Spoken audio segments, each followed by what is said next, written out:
hindi ko maintindihan kung ano yung nararamdaman ko that morning. And I was scared a little bit that morning. And then sabi ko, baka this time magpapadala na ako sa hospital kasi hindi ko talaga ma-explain yung nararamdaman ko on the 7th day.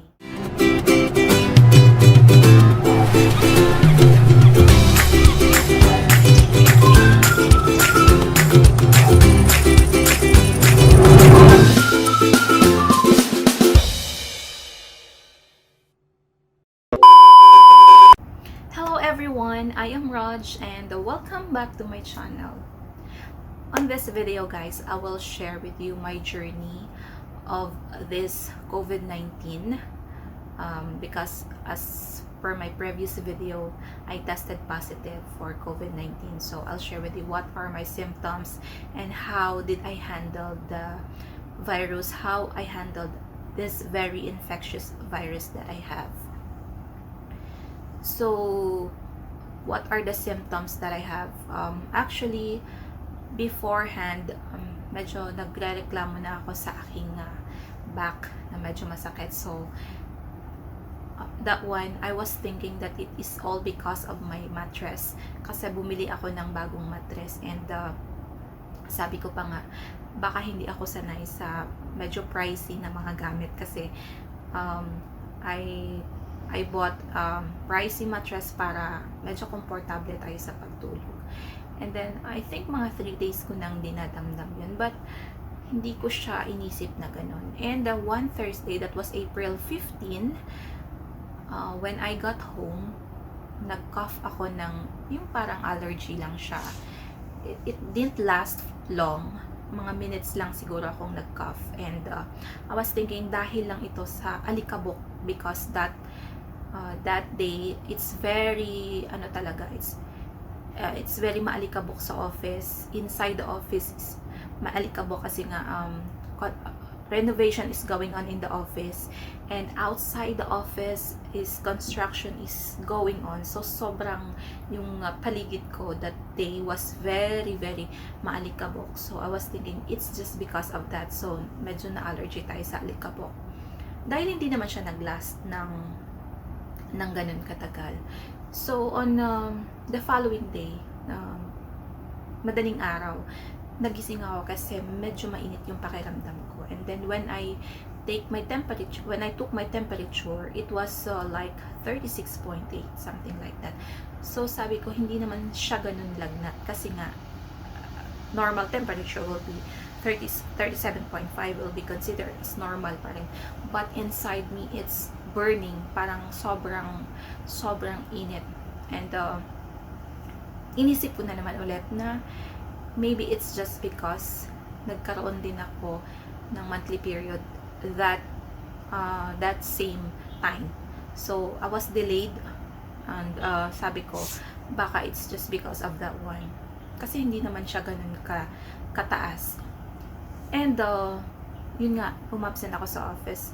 But nung umaga na, I noticed that my voice is medyo paos.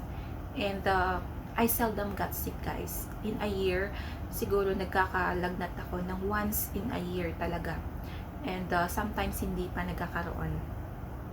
So, I was thinking na ganun lang siya, na medyo lang. Kasi hindi naman talaga ganun yung naramdaman ko na grabe talagang lagnat. So, ganun yung inisip ko that day. Pero nung morning, namaos ako, hindi ako ganun namamaos talaga. Kahit nga dati, sinasadya akong uminom ng malamig na tubig, kakanta ako, tapos iinom ng malamig na tubig, pero walang effect sa akin yun. So, hindi ako namamalat. So, hindi talaga namamalat ang aking boses. That day, wala naman akong sipon. I don't have ubo, but my voice is not really good. So, sabi ko sa friend ko, sabi din niya na, your voice sounds different, sabi niya ganun. So, sabi niya, why won't you take your swab test? So, of course, on my part then, on ng peace of mind, lalo na sa may mga tao sa paligid ko. So, I've decided to have my swab test on that day. So, umabsent pa rin ako sa office. And yun nga, since may papers na hiningi sa government clinic, so since gusto ko na talagang mapabilis, so I went to the private hospital and paid some amount para magkaroon na agad ng swab test. Ayun nga, the following day, tumawag na yung Ministry of Public Health and informing me that I tested positive. So, the first thing na tinanong ko sa kanya is, kailan ako kukunin? Kasi nga, I was prepared the day before that one. The day that I took my swab test, nag-ready na ako, nag-prepare na ako ng dadalhin ko. I don't know. I have that instinct. I don't know, I'm just preparing. Parang inaccept ko na I am positive, parang ganon. Parang inisip ko na, just in case, parang tanggap ko na that I am positive. Maybe that one helps me also to cope up and para labanan yung virus. So yun na nga, kinuha ako, and that night, before going to the facility center, since I am hypertensive ako, so merong mga test na ginawa sa akin. First is na ECG ako. So after the ECG, I really asked the staff, how's my heart? How's my heart? So sabi niya, your heart is all good, sabi niya ganun. And then transfer to the x-ray section, and then sabi ko, how's my lungs? Sabi niya, your lungs is totally fine. And then yun na nga, so kinuhanan din ng blood test. So ayun, okay pa rin ako that night, and madaling araw na kami nakarating sa facility center, and so kulang ako sa tulog. So that morning, parang alam mo yung nalipasan ka ng tulog, hindi ka na makatulog. But I started to feel lagnat. Parang feeling ko mainit yung loob ng katawan ko. But when I took my temperature, it was just like 36.7, and it is not considered as fever, diba?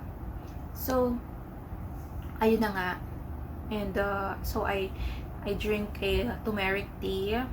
So naglakad-lakad ako until such time na nakaramdam ako ng antok, so natulog ako. And then the following day, medyo mainit na naman yung pakiramdam ko.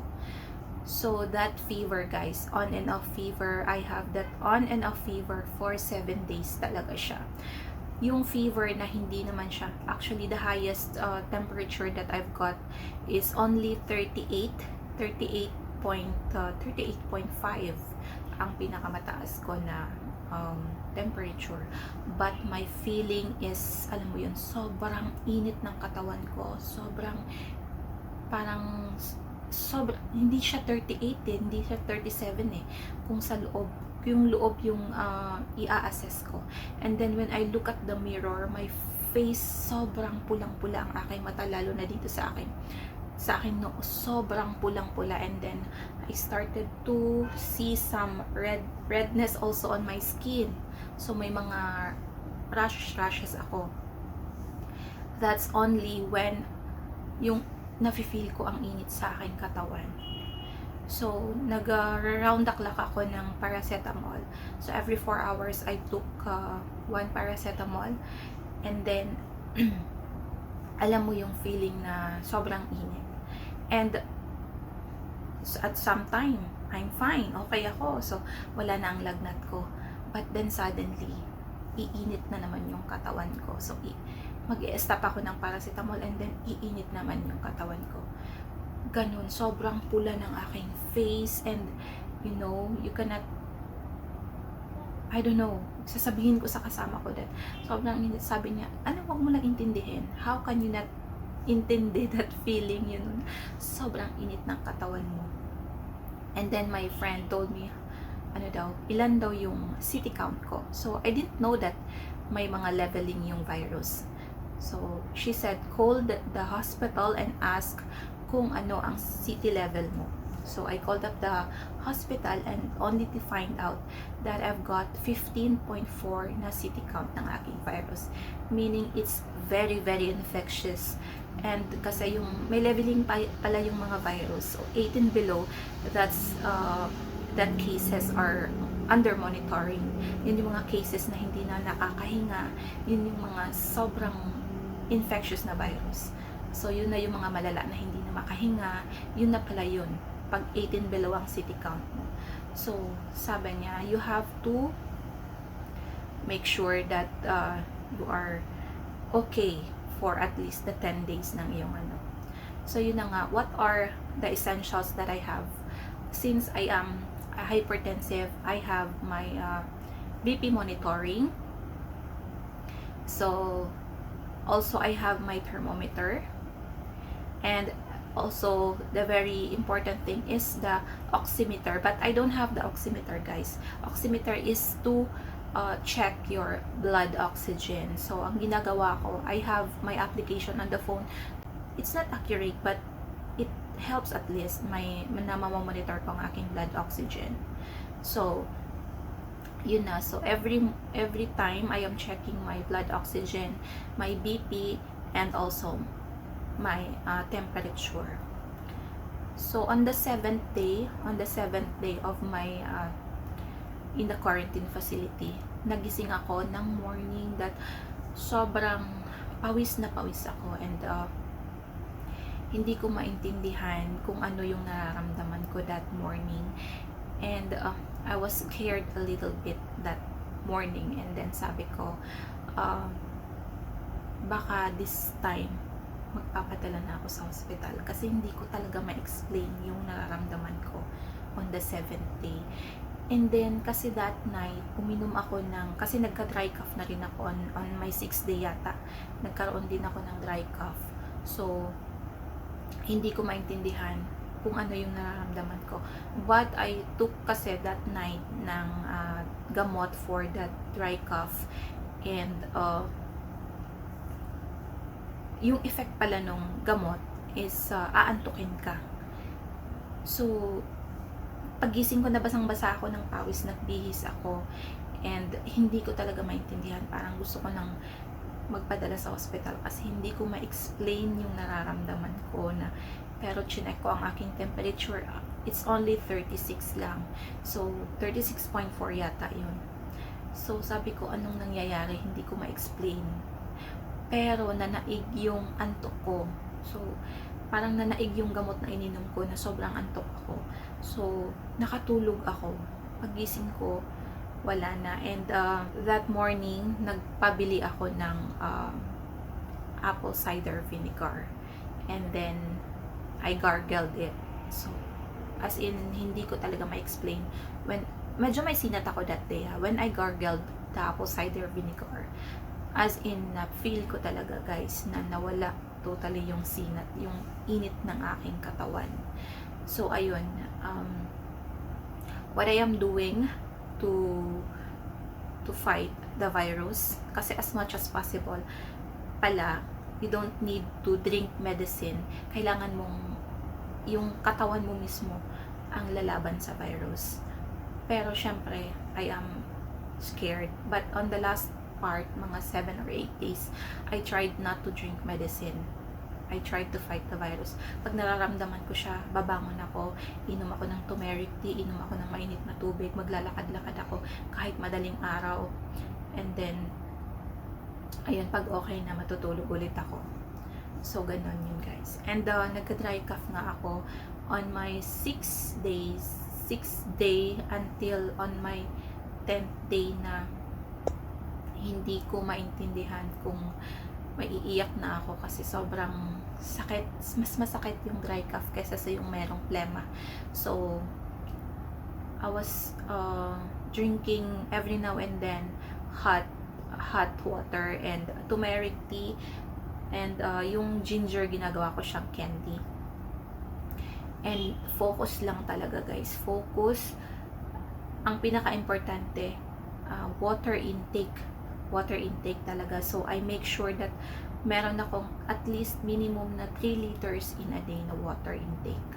As aside from the tea that I'm drinking, aside from the hot water that I'm drinking, I make sure that I have at least minimum of 3 liters of water in a day. So yun lang guys, water, and then in the morning magpapainit ako, and then walk a lot, and then eat on time, and eat a lot of course may vitamins tayo, vitamin C, and eat a lot of fruits. So oranges, kiwi, apple. So yun yung mga pinaka-importante. Paunti-unti yung kain, pero you always eat, lalo na ang ating fruits. So yun, and of course you have to think positive tayo na kaya natin. So yun lang, and to think that the virus that I have is very infectious. So I am also thankful na I have these friends that are constantly checking on me. Every now and then chine-check ako, kasi guys, when you have this virus in your body, hindi mo man siya sinasadya, but mentally naaapektuhan ka talaga, lalo pa pag nobody will talk to you. Syempre yung iba busy, but it's very, so if you guys have somebody na alam ninyong in the COVID-19 battle, just make sure that you supported them, talk to them. Parang all my friends here are every now and then keep on checking on me, how are you, so anong kailangan mo, anong wala sa'yo dyan. So ihahatid nila sa facility center. So sabi sa isip mo, how can you not fight that one when the people around you is not, hindi nag-give up sa'yo. So why would you give up? Parang so I was just so very thankful that I have this healthy body na kaya niya akong pinaglaban sa virus. And maybe because wala din tayong issue, I don't smoke, I don't drink. So yun lang, ang kalaban ko lang, lagi akong puyat. So mahilig akong magpuyat. So yun lang. Thankfully on my 10th day, I was fine, wala na akong nararamdaman. But then yung ko pa rin, medyo hindi naman siya talaga diarrhea, parang lagi kang napupupo, but maybe because I keep on eating fruits, maybe that's why din yung ating release ng And on the 14th day, I was released in the facility center, and I was really thinking that I was totally recovered, I was totally fine. But after I got home, yung Eteras ko, yung code ko, QR code ko is naging green siya, which means I am already fine. But in the evening, it turns yellow again. So when it turns yellow, it means you are quarantined. So yun pala, my result, kasi nag-reswab ako on the 13th day. My result came out only after I was released. And after that one, the CT count that I have on the 14th day is 21.4, which is still meron pa akong virus on my body, but wala na akong nararamdaman. So I was quarantined in the house. So sobrang, more than anything, kasi wala naman ako nararamdaman, naapektuhan ako mentally, kasi I was thinking of the people surrounding me, kasi they have to move out in the room, kasi dapat ako lang mag-isa sa room. They have to move out and sleep on the sa sala. So alam mo yung guilt mo, and but I'm so very thankful that I have this very supportive roommates that they didn't give up on me. Grabe, sobrang thank you talaga sa kanila na inalagaan nila ako. Every now and then, all that I need nandito na, binibigay nila sa akin sa room. And so, but on on that second quarantine, home quarantine na lang, medyo nafe-feel ko pa rin that I still have the virus.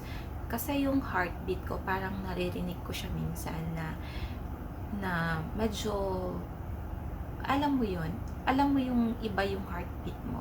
So sabi ko, oh nga, may virus pa nga talaga ako in my body. And then, so, ang ginawa ko, still continue tayo sa ating fluid intake, and of course, yung exercise. So, exercise, and then, dito na ako sa bahay nagsuob kasi nga sa facility center, limited resources lang tayo doon. So, dito sa bahay, every day nagsusuob ako yung steam inhalation. So, that's very important. And, ayun, and then after, I think on my 10th day dito sa house quarantine, that's the time that I know that I am totally free from the virus, na natalo ko na nga ang virus na nasa aking katawan. So I would just like to thank the people that helped me go through on my journey of this COVID-19. So, thank you so much sa aking in-between friends, and sa aking mga roommates na nandito, na they never give up on me. And of course, those people who are continuing to talk to me sa messenger para maaliw ako. Ayan, sa YouTube, nagkagala-gala ako para maalis yung ko, yung kasi mentally talaga pag naka-home quarantine ka eh. And kung yung na-experience ko, parang medyo iba, how much more, naisip ko, I cannot imagine how much more those people na nandoon sa hospital na naka-intubate. So I cannot really imagine those people kung ano yung pinagdadaanan nila, guys. It's very hard. So I have my total 28 days na quarantine, but thank you Lord na naka-survive tayo dito. So, nga ba ang mga dapat mong gawin? You should have at least 3 liters na water intake each day, and you have to practice your breathing exercise. Breathing exercise is very helpful, guys.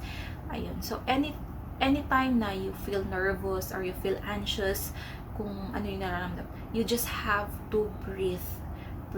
Exercise is very important. Practice that every day in your life, before you sleep or before you get up in the morning. You have to practice the breathing exercise. You just have to breathe, inhale in your nose, sa nose, and then just count 1, 2, and then exhale slowly sa mouth natin with 8 counts.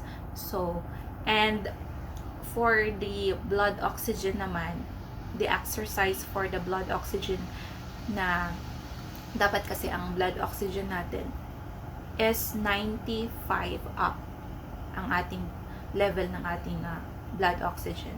So, if you feel na medyo mababa ang iyong blood oxygen, meron din akong na exercise for the blood oxygen. So, you just have to lie down, dumapa ka with unan dito on your chest and on your feet. So, padapa yung yung paghiga mo, and then you just have to breathe yung regular lang na pag-breathe, and then your blood oxygen will be increased. So yan yung exercise na ginagawa para pag-increase ng ating blood oxygen. And focus, wag mawalan ng pag-asa. Focus on yourself, and wag magpanic. Wag talaga tayong magpanic kung ano yung nararamdaman natin. I was fortunate na hindi ko naranasan yung loss of taste and smell. Hindi ko siya naranasan. So, thank you for that na hindi ko naman siya naranasan. So, naging okay ang ating appetite. And, focus tayo na virus lang siya. We have a big God. So, natawa nga ako sa kasama ko. Sabi niya, ate, gutom, virus lang siya, gutom tayo, kaya kumain tayo. So, ganun lang. Positive thinking. And, for those people na alam ninyong meron kayong kakilala or friend na battling this COVID-19 virus, please help them, talk to them, check on them every now and then, kasi yun yung magpapalakas talaga more than anything else. Yung suporta natin sa ating minamahal or sa ating friend, yun yung magpapalakas talaga sa atin na we are really loved. Kasi more on mental siya eh. Mentally, yung mental health mo yung maapektuhan kung hindi ka man masyadong mapuruhan. But kaya nga, as early as you can detect the virus in your body, it's better na you have to fight for this na, or you have to take the action. And of course, take our vitamins every now and then, especially vitamin C. And hindi natin alam kasi talaga guys kung saan natin makukuha ang virus na ito. So at least don't panic talaga and focus on your healing. Pray talaga siya. Yun ang pinaka-importante sa lahat. And I would like to say thank you once again sa ating mga friends na nandito. Alam niyo na kung sino kayo, yung mga tumawag sa akin, yung mga nag-message sa akin every now and then, nanidepress ako. So thank you so much for spending your time na makausap ako every now and then. And ayun guys, sana nakatulong yung mga tips na binigay ko sa inyo, just in case you will be encountering or somebody you know encountered this virus na ito. If you have any question, you can comment down below and I will be answering your questions. Kung ano man ang maitutulong ko, I will be answering your question as much as I can. Thank you so much guys for watching, and stay safe. Much love everyone.